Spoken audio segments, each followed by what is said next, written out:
Welcome, everyone, to another edition of the Tony Sirianni podcast. I'm thrilled to have our friend Katie Stockton on the program. She's the founder of Fairlead Strategies and a great tech research company and ETF company. So thanks for being here, Katie. Of course, Tony. Good to see you.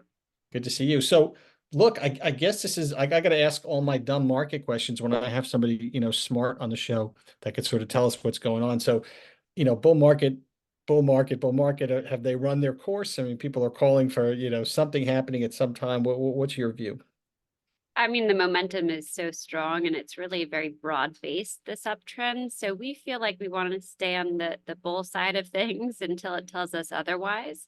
And right now, we really don't have any major confirmed or high conviction sell signals from an overbought, oversold perspective. The one major risk to the market right now we feel is sentiment. Sentiment can be described as overly bullish or extremely greedy by some measures. And that does create some risk to the market when we do see that loss of momentum. But we just don't have the loss of momentum. And clearly the demand is really very strong. And there's a risk appetite out there because we're seeing it outside of the mega cap complex, which, over the last couple of years has really been the stellar outperformer. So we feel that breadth or market participation and how it's expanded is really key to the sustainability of this uptrend. So you're seeing it expand. Like there was a lot of talk. This is Magnificent Seven, right? And now there's the Fab Four, right? So it's kind of narrowing down. Are you seeing any of that happening, or does that worry you in any way? Well, the mega caps themselves have actually diverged a bit in terms of their relative performance. We've seen some fall out of favor and others remain highly in favor. And so that shows that people are a little bit more, attuned to their fundamentals, perhaps. They're scrutinizing them a bit more than they were before. But the rest of the market has picked up any slack that's created from the mega cap complex. I mean, we have new highs from the cumulative advanced decline lines out there, looking at the NYSE and looking, of course, at the S&P 500. And that breadth is very strong. And you just want to see it going alongside price. So you want to see uptrending breadth with uptrending major indices. And that's what we have right now.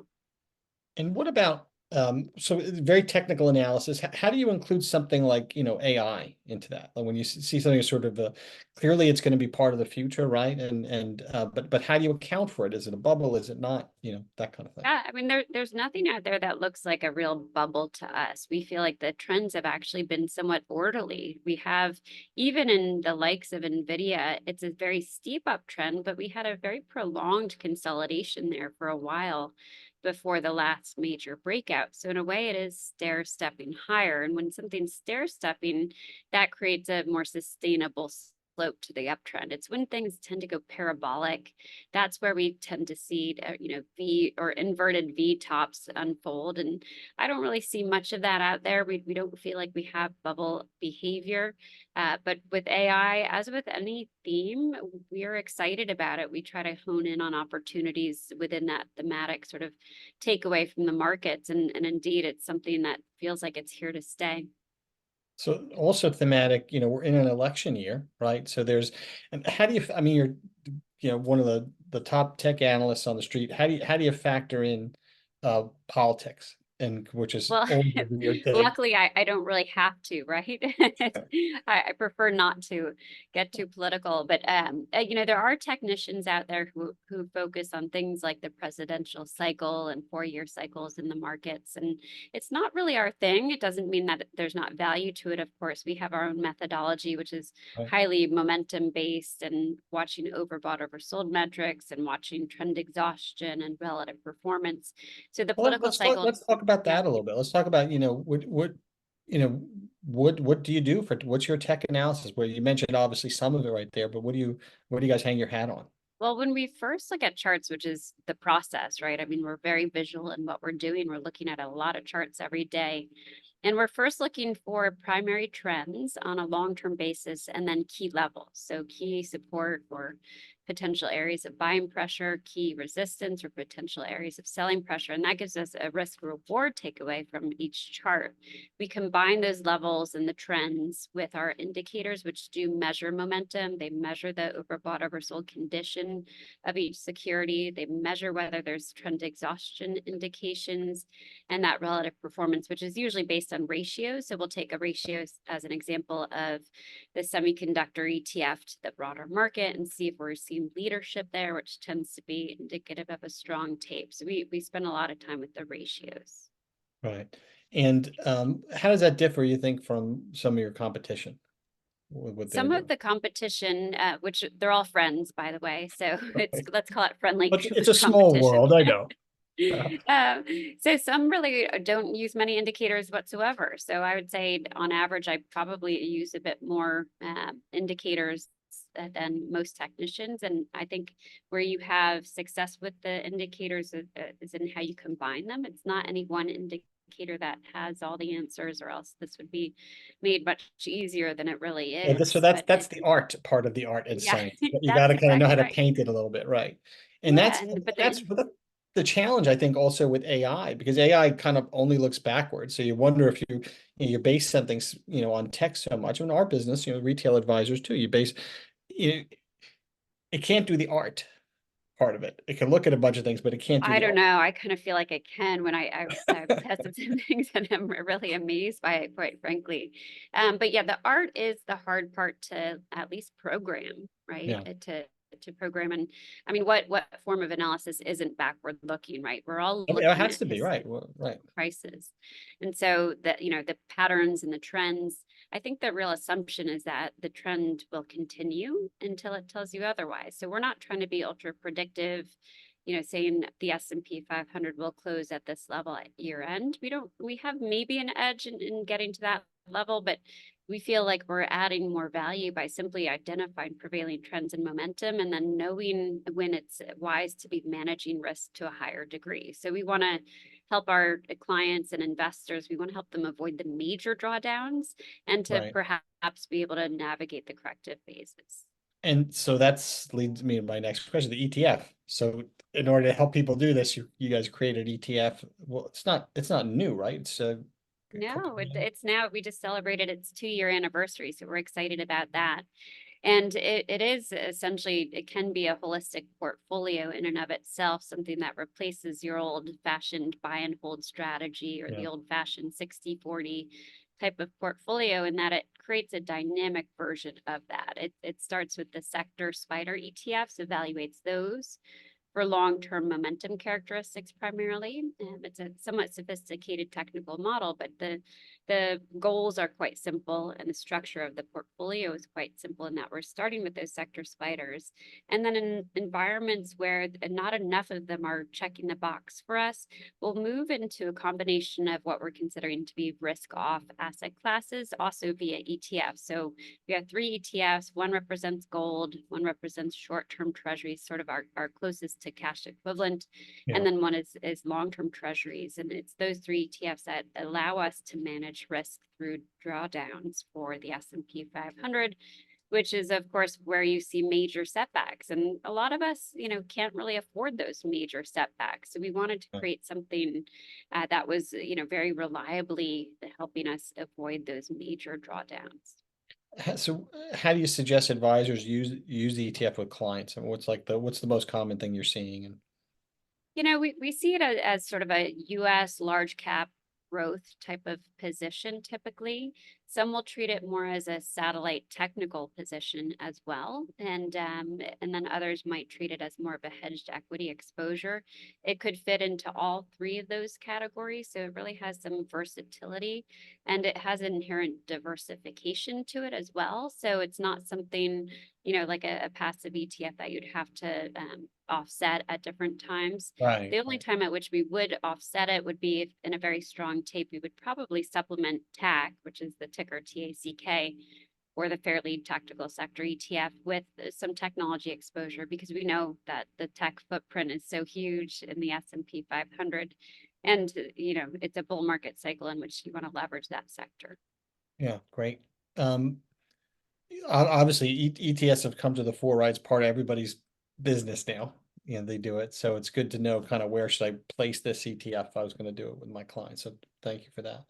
Another thing that we're doing with you again this year, you were at our women's conference last year. That was kind of a lot of fun. Just as a side note, I think per capita, we drank a lot more wine at the women's event than we did at the CO wine event. So that Go was kind of figure, fun. right? Right. You get a But bunch so of you're women coming, in a room. yeah, it was fun. Well, you're coming again this year. So that's on the Yeah.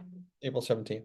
And I'm looking forward to it. It was a memorable event, and Yeah. I love the venue and just the sort of the vibe in the room. I think it's everybody there supporting each other in different ways. Sort Yeah. of a multifaceted approach to supporting women in the business, and there were quite a few men there as well, which was neat to see. So, but to share our views regarding the markets, we are always obviously happy to do that. But to share a little bit about our background in building Fairlead Strategies, and also and just being a woman as an advisor, a portfolio manager, and as a technical analyst. Well, it's interesting because at these events we had when the first time we did a a women's lunch at our big event, and there we have actually a lot of women that come to our conferences. So there were maybe 45 that decided to come to lunch, but another 25 who said, yeah, it's not for me. You know what I mean? Another woman said, I've been 45 years in the business, I've never had a problem, and it's never not okay, great. But it was eye-opening to go to lunch because a lot of the people did have issues. They wanted mentors, and I thought that it was very powerful. And so you must have had mentors that helped you too, and you must act as a mentor now, given the position that you're in. I like to think so. I mean, I've had both male and female mentors Right. too, so that's kind of neat for me. And I've had enough women to look up to And by in the way, I my think that's kind business. of a universal thing. That was one of the Yeah. themes.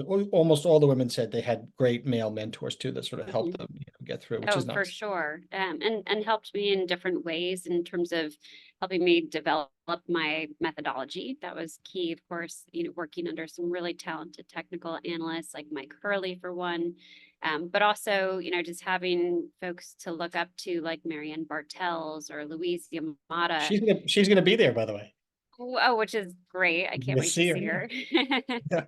Yeah. And they've really sort of set the bar very high for level of professionalism in our business, and that's irrespective of their gender. And so some great mentors, Ralph Ekampora, of course, who's one of the sort of founding fathers of the modern day technical analysis. I had the pleasure of meeting him when I was in my teens. So, it goes way back for me. And I think that, I certainly wouldn't be here today without any of their help.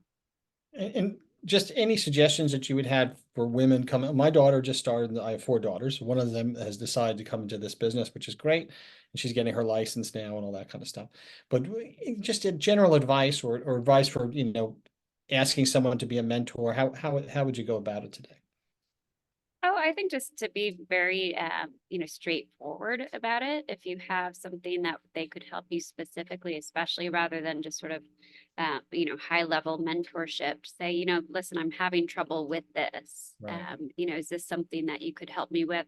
Because if it's not, well, then you save, the trouble of having a conversation, but also they might have someone that they know in their network that can help you in a more sort of specific manner. And we've been doing mentoring with some younger, sort of college students. And I do a lot of guest lectures for universities as well, which I think is a great way to Yeah. expose younger people to a discipline that maybe isn't as popular, or even something that they knew about going into a business program at their colleges. So that's been really exciting to kind of share the discipline with folks that have never really understood it, or knew very little about it, because I think it resonates with a lot of people, especially those that are more visual thinkers or learners. Yeah.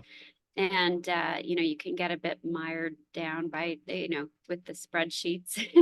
I remember this myself, so it's nice to have something that is visual. And fortunately, the access that students have now to data and to charts and to software like Bloomberg, it's really remarkable. It's such a change from when we were young. So it's been great to see that they can leverage these resources, many of which are free to them as students. Yeah. Yeah, free. And again, that's, you wonder where AI is going to come into that too with these guys, because they're going to be super comfortable with that. And how much are they going to layer the analysis? Who knows? We'll see what happens. Exactly. Yeah, we will see. But I trust that it's not going away. Yeah, I trust it's not going away too. Well, hey, look, thank you. Believe it or not, we're at about 20 minutes. So I really appreciate your time here today, and look forward to seeing you on the 17th in New York City. Of course, Tony, same here. I'll see you there. Thanks a lot.